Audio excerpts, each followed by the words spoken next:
Assalamualaikum warahmatullahi wabarakatuh. Waalaikumsalam warahmatullahi wabarakatuh. Bagaimana kabarnya hari ini? Alhamdulillah. Alhamdulillah ya, terima kasih sudah datang sesuai dengan kontrak waktu dan kontrak pembelajaran. Alat-alatnya, ada alat yang harus di dalam bak instrumen, yaitu alat-alat yang bersifat steril. Bisa kasa, bisa handscoon, kemudian ini apa namanya? IV catheter. IV catheter juga disesuaikan dengan ukurannya. Kalau ini ukuran 20 untuk siapa nih? Dewasa atau anak? Dewasa. Ya, bisa dewasa. Tapi umumnya biasanya pakai nomor berapa kalau dewasa? Selain 20? 18 ya. Nah, kalau ini untuk apanya nih? Sama ya. Cuma karena dia berbentuk kemasan begini, nah simpannya di luar. Sebenarnya ini juga nggak masalah simpan di luar ya. Kemudian ada ini apa namanya? Tourniquet. Kalau ini Hipavik atau bisa yang lainnya bisa gunakan plester ya. Kemudian, nah ini penggantinya bisa pakai plester juga. Kemudian jangan lupa ini dia terapi cairannya. Nah, terapi cairan ini tergantung si pasiennya membutuhkan terapi cairan apa. Dan jenis-jenis terapi cairannya juga diperhatikan. Ada contohnya NaCl, ada RL, ada apa lagi? Dextrose ya. Nah, jadi itu disesuaikan dengan kebutuhan si pasiennya. Kemudian ini ada apa namanya? Infuser. Oke. Kemudian jangan lupa siapkan juga perlaknya, gunting perbannya, kemudian ini ya swab alkoholnya ya. Nah, untuk prakteknya kita praktekkan pada pentel. Ini pentemnya. Ini yang ya.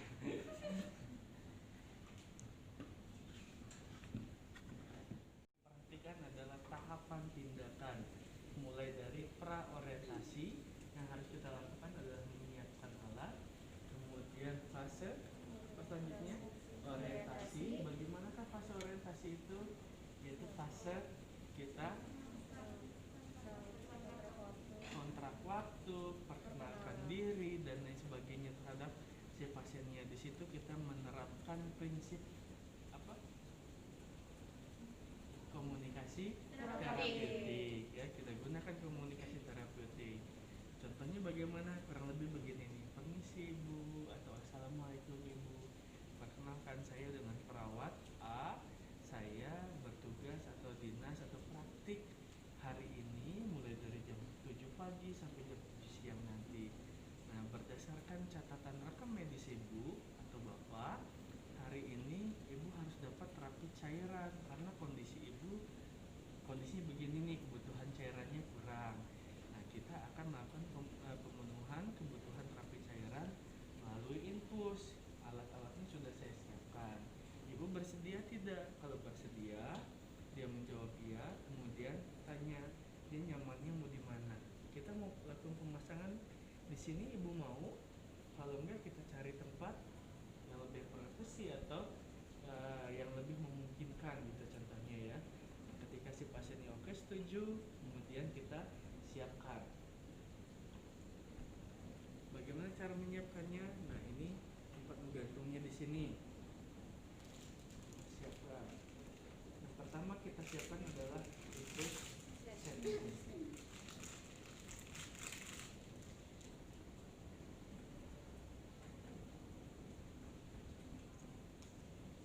Ini kita pastikan dulu fungsinya baik atau tidak. Kemudian kalau mau ditusukkan, kita kunci.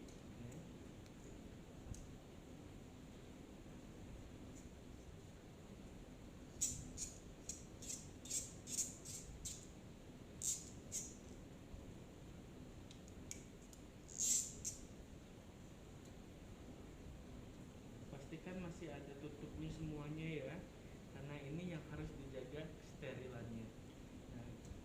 kita mau memegang yang beresiko menjadi steril menjadi on, kita siapkan handscoon, kita gunakan handscoon. Jangan lupa sebelumnya juga kita sudah cuci tangan berapa langkah?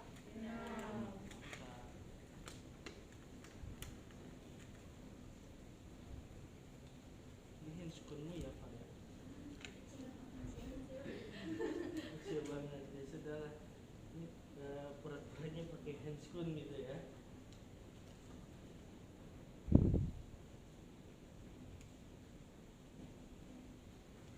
Kemudian kita tusukkan di mana nih? Ada dua lubang nih, ada in, ada out. In atau out? Yang out. Ya. Nah, kemudian ini kan belum keluar kan? Nah, kita pastikan dia keluar atau tidak.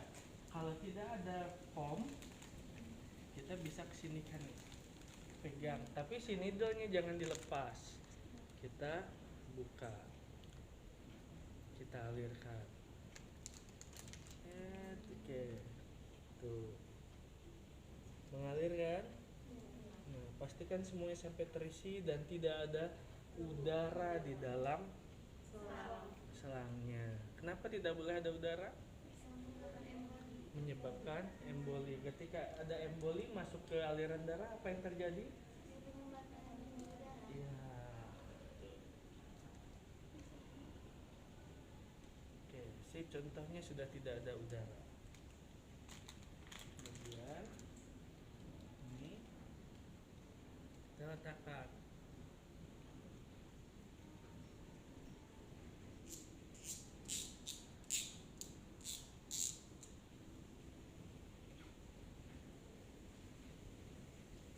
Nah, ini ada tempat menjepitnya. Tekan. Ya.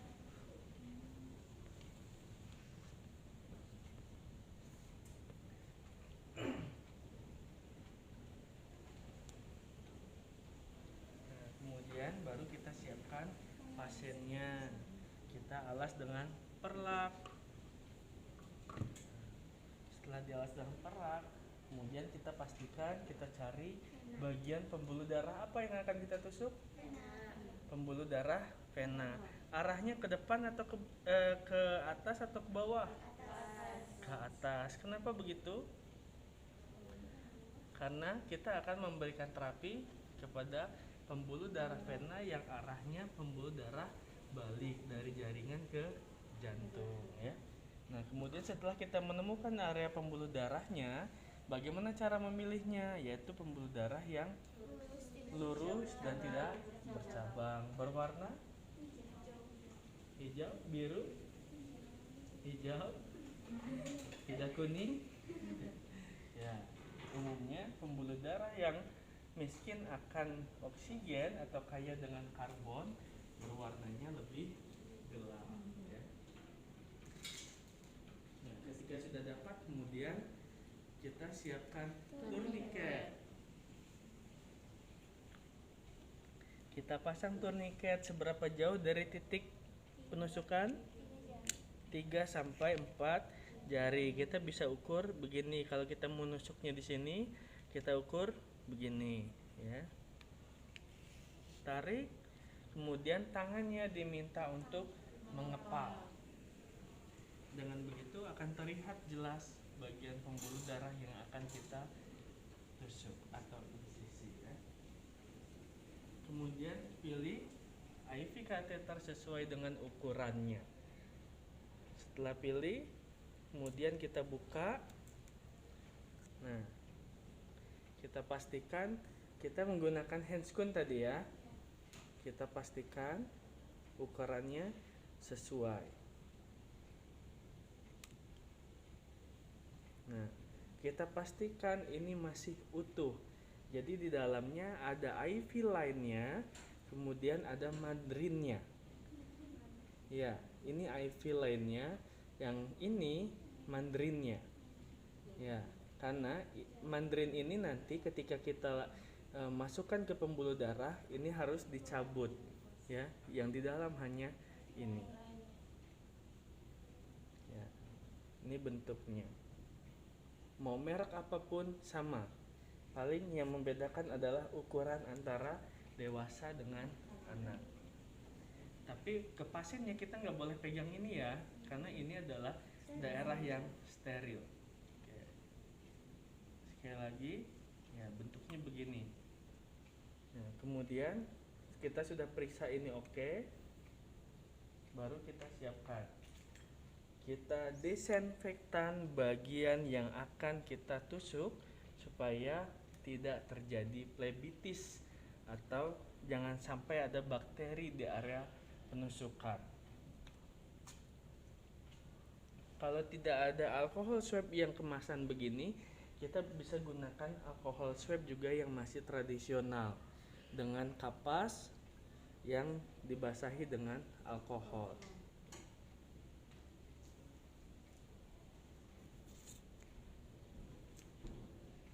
Sekali lagi, tangan saya menggunakan handscoon. Oleskan swab alkohol pada bagian yang akan ditusuk dengan satu arah saja, tidak perlu berulang-ulang. Buang swabnya atau simpan di bagian yang aman. Kemudian pegang tangannya begini, tusukkan pada bagian pembuluh darah yang tadi tidak bercabang dan lurus. Tusukkan. Ketika ditusuk, ketika dia kena pembuluh darahnya, maka untuk mengeceknya kita sedikit tarik si mandrinya, kita lihat kalau ada darah yang keluar, maka tepat si IV lin tadi masuk ke pembuluh darahnya. Maka kita teruskan sambil kita tusuk, sambil kita tarik mandrinnya, begitu terus sampai ke dalam, ya. Ya, contohnya begini. Nah, ketika sudah masuk, ini buka, kemudian ini kita dep, ini kita cabut,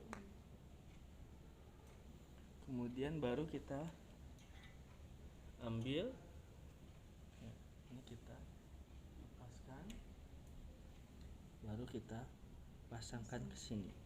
Ketika sudah masuk, depnya bisa dilepas, kita kencangkan ini. Sambil kita mau mengambil plester, ini bisa kita jepitkan di sini, tidak masalah. Nah, supaya dia tidak lepas.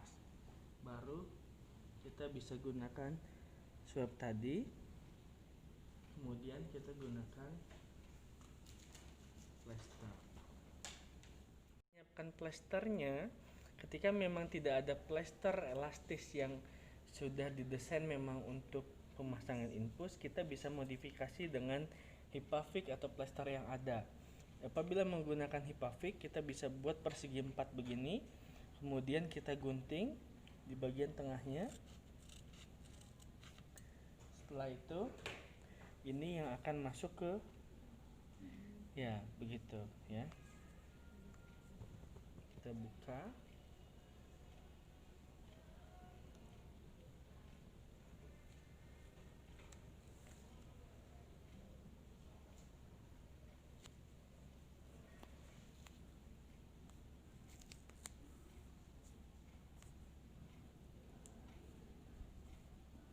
Nah, kemudian bisa dikombinasi dengan plester.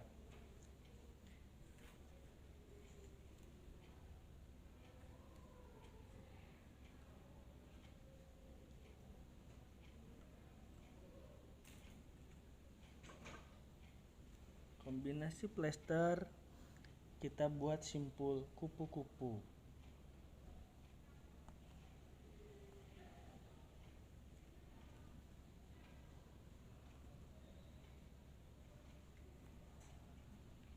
Ya, kurang lebih begitu. Kita bisa buat satu lagi plester untuk menutup di sini. Ya, kita bisa buat satu plester lagi, rekatkan di sini. Nah, supaya si selang tadi tidak bergerak, ya. Nah, kepatenan dan kerapihan ini juga menjadi nilai estetika. Selain itu, kebersihan dan kesterilan ini juga menjaga si bagian infusnya untuk tidak terjadi plebitis ya. Nah, kurang lebih begitu untuk terapi pemasangan infus.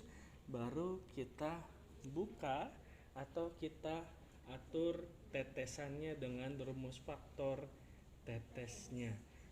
Pada anak berapa jumlah faktor tetesnya? 60. Kalau dewasa 20. Oke.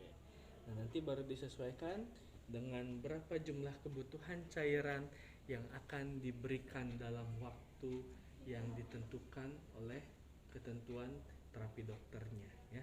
Oke, begitu terapi cairan yang bisa diberikan kepada pasien. Ada pertanyaan?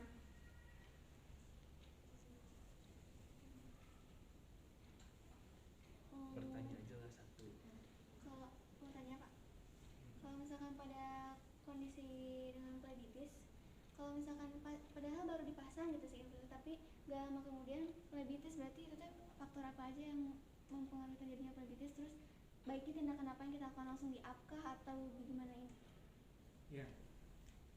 Pertama harus diperhatikan, plebitis adalah komplikasi yang terjadi dari pemasangan infus. Berbeda dengan kondisi yang ditimbulkan akibat cedera. Contohnya ketika kita infeksi itu menimbulkan cedera. Bisa saja dia terasa nyeri ataupun bengkak, tapi belum tentu dia plebitis. Plebitis yang sebenarnya bagaimana sih? Ada tanda-tanda infeksi. Tanda-tanda infeksi yang jelas adalah pertama, rubor, daler, color, tumor, fungsio, lysa. Ya, itu tanda-tanda infeksi. Kalau itu terjadi pada bagian pada bagian penusukan infus, maka bisa dipastikan itu adalah plebitis. Apa tindakan selanjutnya yang harus dilakukan?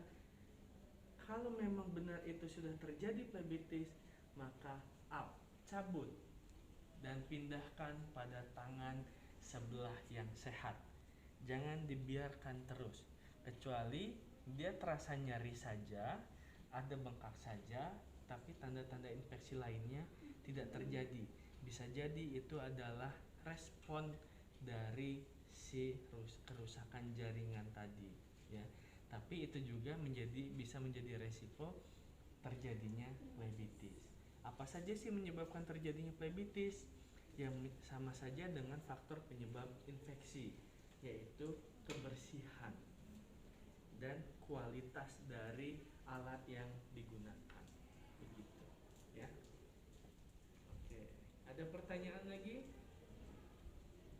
Kalau tidak ada, saya cukupkan. Terima kasih atas perhatiannya. Setelah ini bisa mencoba, masing-masing harus mencoba sampai bisa ya. Oke, itu saja. Sekali lagi terima kasih atas perhatiannya. Assalamualaikum warahmatullahi wabarakatuh.